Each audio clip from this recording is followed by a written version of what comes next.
in my opinion, it's my opinion, sometimes people do things to mock.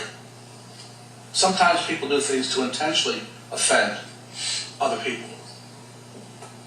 And if I have the idea that that's what's in play, I am not going to validate their presence and act as if I'm respectful of somebody who is disrespecting humanity in general, whether you believe or you don't believe. Nobody has a right to come in and mock something that's deeply held of belief as your religion or your lack of religion.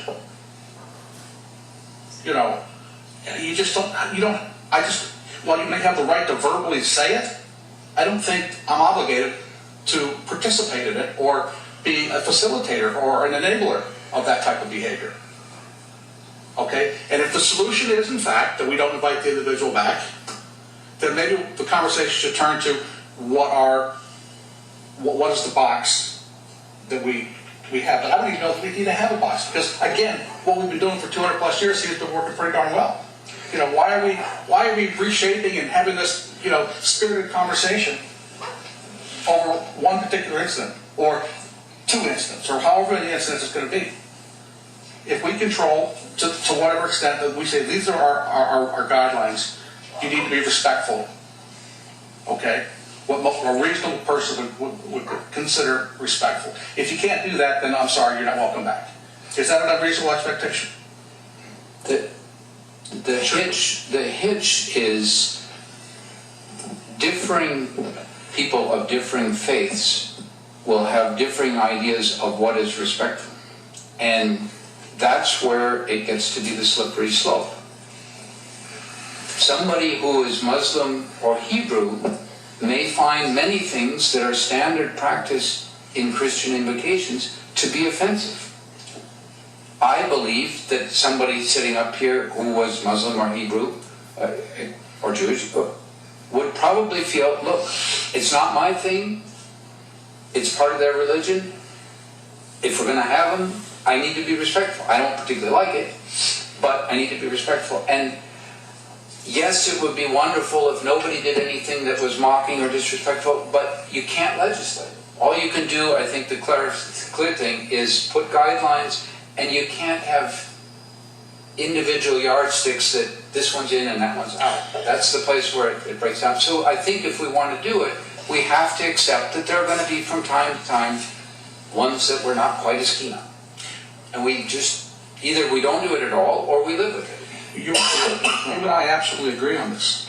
I think that where the difference is not whether or not, you know, a Christian gives an invocation, there's a Muslim who thinks, well, I don't really line up with that belief system or that ideology, versus somebody coming in here and mocking and making fun of Allah or making fun of Jesus or whatever higher being. Let me go back to the Supreme Court. Exactly. I mean, their suggested words is invocations.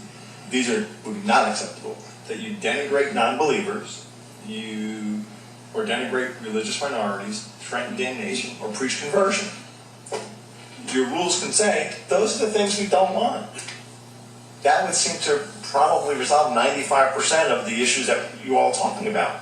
I mean, again, these guys at the Supreme Court are pretty smart. They came up with pretty good guidelines that say, okay, it's allowable. We've had it in our country for 200 years. It's evolved.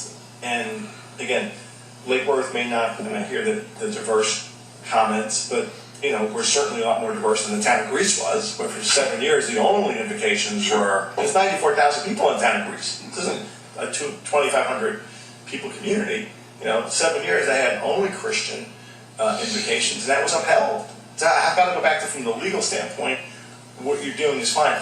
As a policy, you all may say, we want to be more inclusive, we want to be more diverse, we want to reach out even more, and you've obviously at least made a good start on that by having Baha'i and, you know, Muslim, but yeah, that's your policy decision. But if you want to come up with a policy, direct us to get back with a proposed policy that says, you know, a certain limit, 3 minutes, for example, or don't use the denigration or damnation. We can come up and put that out so that when people are speaking, they know these are the ground rules.